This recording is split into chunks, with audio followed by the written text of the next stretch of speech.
보여주신 예수님, 주님 은혜 감사하며 매일 주를 섬기네.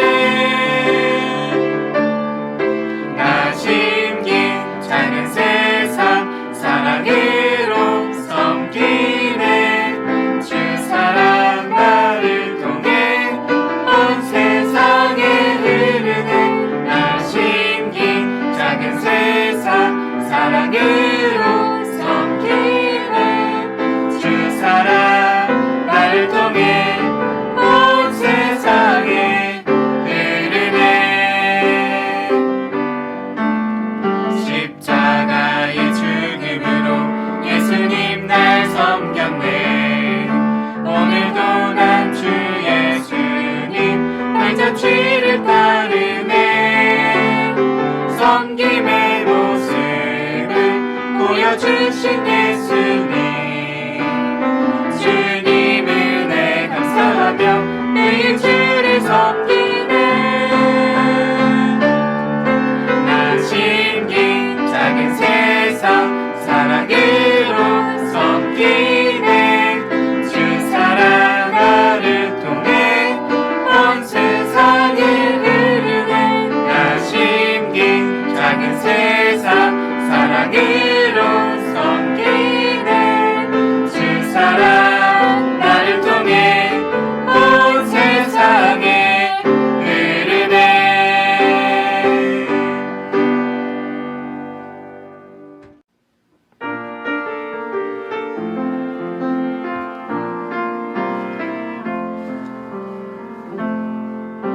하나님 우리 아버지 항상 함께 하시죠.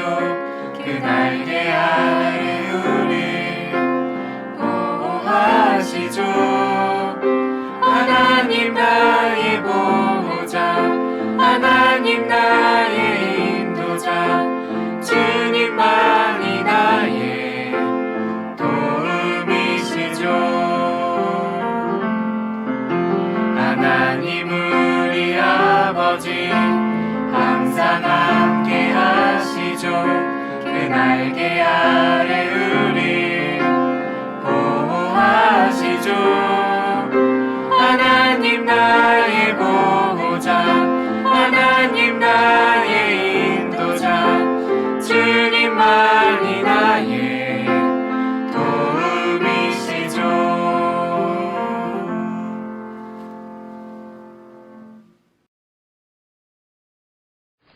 하나님 아버지, 긴 장마와 코로나의 상황 속에서 한 주간 우리를 지켜주시고 오늘 예배의 자리로 불러주셔서 감사합니다. 오늘 가정에서 예배드리는 모든 친구들이 명과 진리로 예배드릴 수 있도록 도와주세요. 주님, 지난주에는 전쟁터에서 끊임없이 다윗을 구원해 주신 하나님의 사랑에 대해 배웠습니다. 전쟁터 같은 매일을 살고 있는 지금 우리 모두 깊고 넓고 신비로운 하나님의 사랑을 경험할 수 있게 해주세요. 그리고 그런 하나님의 사랑에 응답하여 말씀을 지키며 살아가는 초등 1부 될 수 있도록 인도해 주세요. 주님, 장마와 함께 방학을 맞이했습니다. 모든 친구들을 건강하고 안전하게 지켜주세요. 또 장마로 인해 피해를 입은 사람들을 긍휼히 여기사 돌보아 주시고 더 이상의 피해가 없도록 도와주세요. 오늘 말씀을 전하시는 전도사님께 성령님 함께 해주셔서 우리들이 하나님의 말씀의 씨앗을 잘 받아 삶 속에서 키워낼 수 있도록 인도해 주세요. 감사드리며 예수님의 이름으로 기도드립니다. 아멘. 오늘 우리에게 주시는 하나님 말씀은 룻기 2장 10절에서 12절 말씀입니다. 함께 읽겠습니다. 그러자 룻은 엎드려 이마를 땅에 대고 절을 하면서 보아스에게 말하였다. 저는 한낱 이방 여자일 뿐인데 어찌하여 저 같은 것을 이렇게까지 잘 보살피시고 생각하여 주십니까? 보아스가 룻에게 대답하였다. 남편을 잃은 뒤에 댁이 시어머니에게 어떻게 하였는지를 자세히 들어서 다 알고 있소. 댁은 친정아버지와 어머니를 떠나고 태어난 땅을 떠나서 엊그제까지만 해도 알지 못하던 다른 백성에게로 오지 않았소? 댁이 한 일은 주님께서 갚아주실 것이요. 이제 댁이 주 이스라엘의 하나님의 날개 밑으로 보호를 받으러 왔으니 그분께서 댁에게 넉넉히 갚아주실 것이요. 룻이 주님을 사랑합니다. 바다는 지구의 약 70%를 차지하며 육지를 둘러싸고 있어요. 과학자들은 이 바다를 인류 최고의 보물 창고라고 불러요. 바다에는 100만 종이 넘는 동물들이 살며 수많은 생명체들이 태어나요. 덕분에 조개, 고등어, 오징어 등이 우리의 식탁을 채워주기도 하죠.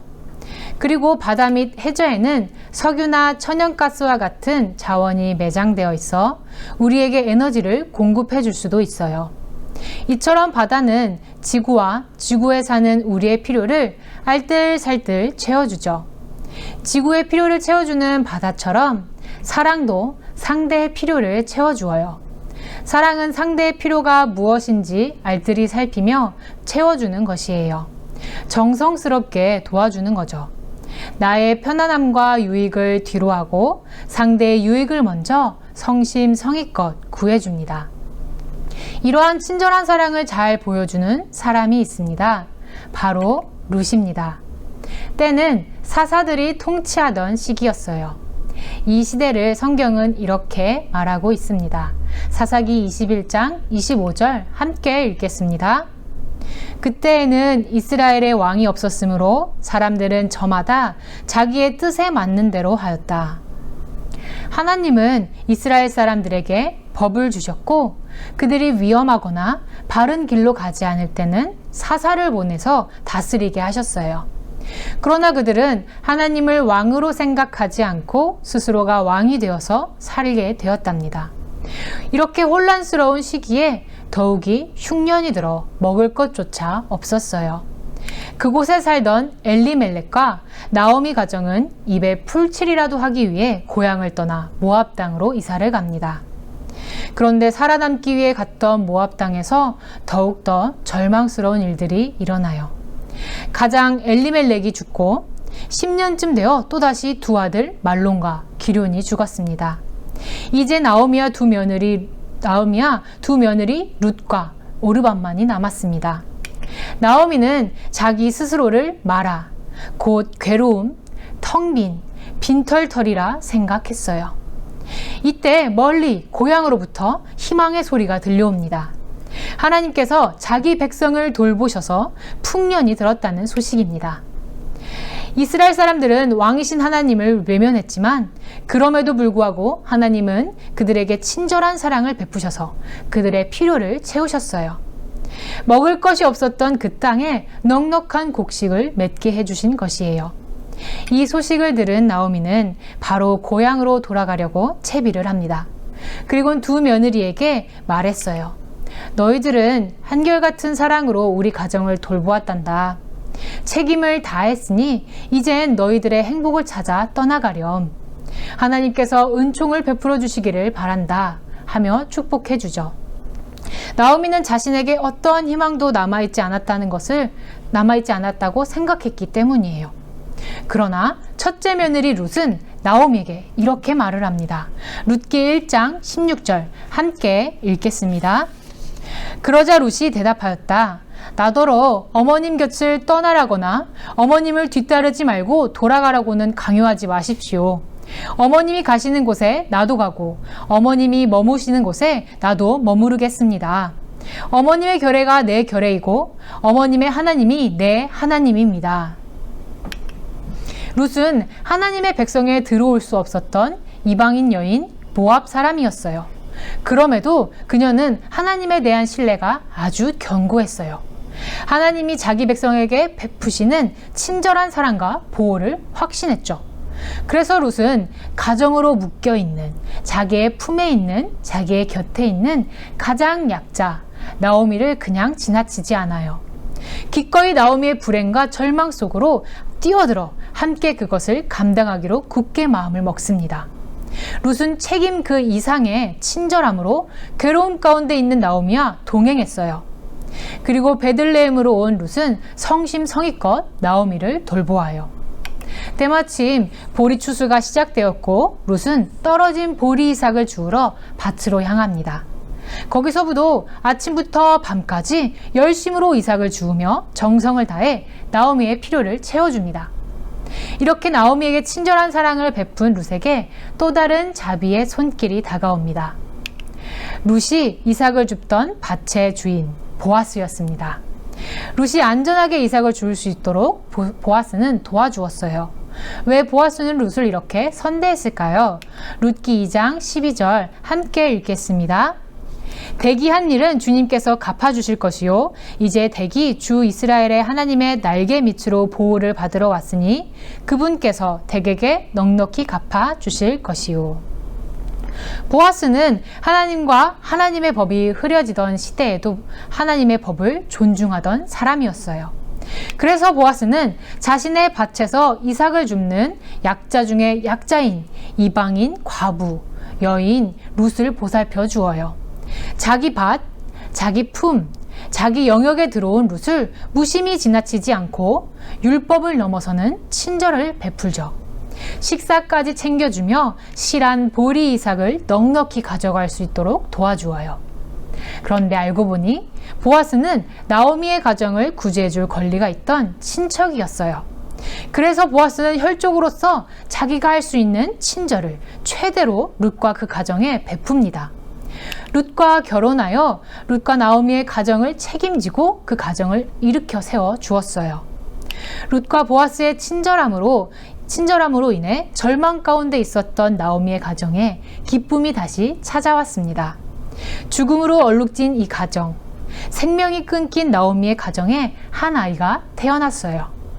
룻과 보아스 사이에 태어난 오벳은 다윗의 할아버지예요. 다윗은 왕이신 하나님이 없다 하며 자기 마음대로 살던 이스라엘 민족에게 하나님이 주신 눈에 보이는 왕이에요. 하나님의 뜻대로 이스라엘 사람들을 다스리던 하나님의 대리 통치자였죠.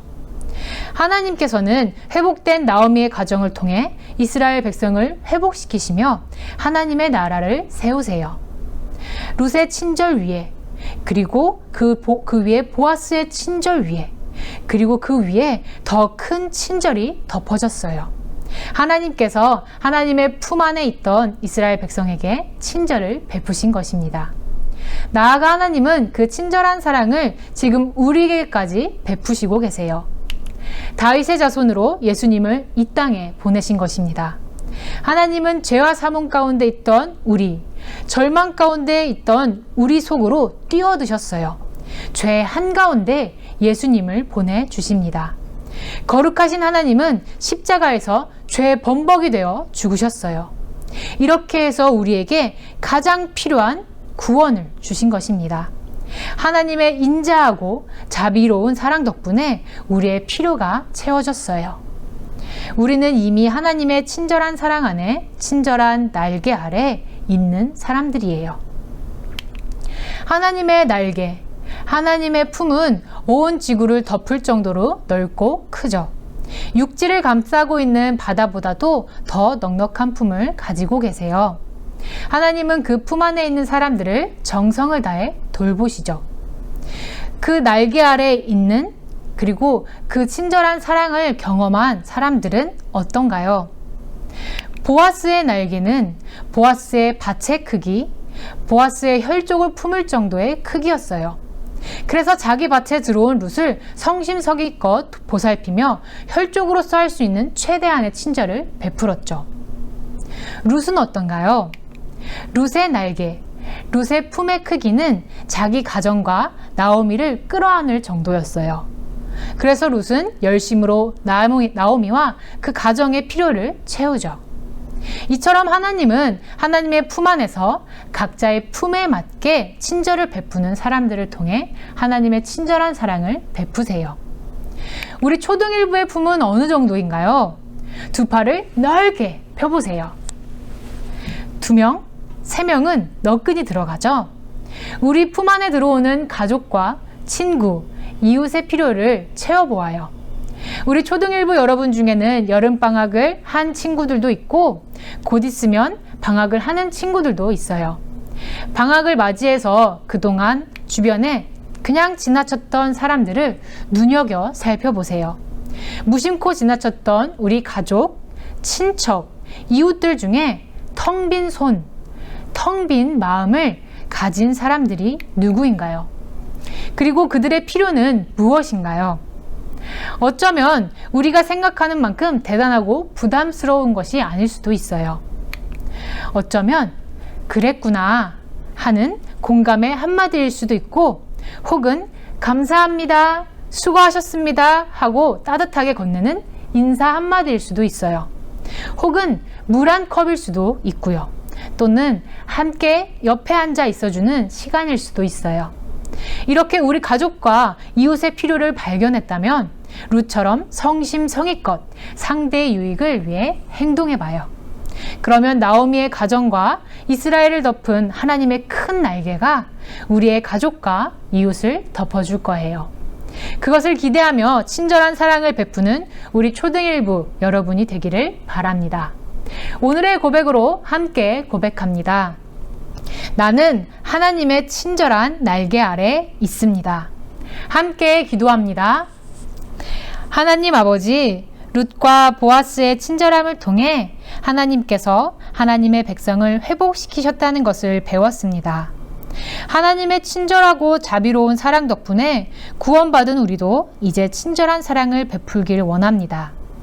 이번 방학 동안 가족과 이웃의 필요를 세밀히 살피고 채워줄 때 하나님의 친절한 사랑으로 덮어주시기를 기대합니다. 그리하여서 우리 가정과 이웃이 하나님의 사랑으로 회복되기를 소망합니다. 예수님의 이름으로 기도드립니다. 아멘. 이제 우리 모두 주님께서 가르쳐 주신 기도를 감히 주님의 이름으로 담대히 드리오니 하늘에 계신 우리 아버지여, 이름이 거룩히 여김을 받으시오며 나라의 임하옵시며 뜻이 하늘에서 이룬 것과 같이 땅에서도 이루어지이다. 오늘날 우리에게 일용할 양식을 주옵시고 우리가 우리에게 죄 지은 자를 사하여 준 것 같이 우리 죄를 사하여 주옵시고 우리를 시험에 들게 하지 마옵시고 다만 악에서 구하옵소서. 대개 나라와 권세와 영광이 아버지께 영원히 있사옵나이다. 아멘.